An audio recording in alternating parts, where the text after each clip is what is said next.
আজ কাকিমার কিচেনে হচ্ছে চিংড়ি মাছ দিয়ে কচুরলতি। দোকান থেকে কচুরলতি কিনে এনে বোন আর কাকিমা মিলে তার পুরো ছাল চামড়া তুলে একদম ছোট ছোট পিস করে কেটে ধুয়ে সেটাকে জল দিয়ে ভালোভাবে সেদ্ধ করে নিল। মিক্সিতে সর্ষে আর জল দিয়ে একটা পেস্ট বানানো হলো। চিংড়ি মাছের সাথে তো কচুরলতির বিয়ে হবে এবার, সেজন্য চিংড়ি মাছ একদম রেডি।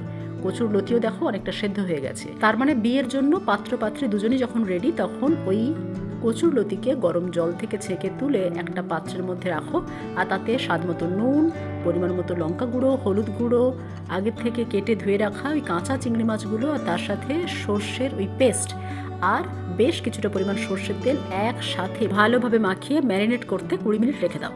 অন্যদিকে জমের কড়াইতে কিন্তু তেল গরম হয়ে গেছে, আর তার মধ্যেই পাত্র পাত্রীকে ছেড়ে দাও। রোজ যতটা পরিমাণ ভাত খাও, আজ তার চেয়ে কিন্তু একটু ভাত বেশি লাগবে। এটা আমার কথা নয়, কাকিমা বলল। যাই হোক, পাত্রপাত্রীকে অনেকক্ষণ এদিক ওদিক উল্টে পাল্টে তারপর আমরা ঢাকা দিয়ে বেশ কিছুক্ষণ রেখে দেবো, একদম হালকা স্টিম। এবার তেল ছাড়তে শুরু করলে আমরা একটু ভিনিগার, মানে এক ঢাকনা, এই যে বোতলটা দেখছো, এর এক ঢাকনা ভিনিগার ওপর থেকে ছড়িয়ে দেবো, যাতে কচুরলতি না চুলকোয়। অনেক সময় অনেক কচুরলতি একটু গলাতে গিয়ে ইরিটেশন তৈরি করে, মানে একটু গলা চুলকোতে পারে, মিশমিশ করতে পারে।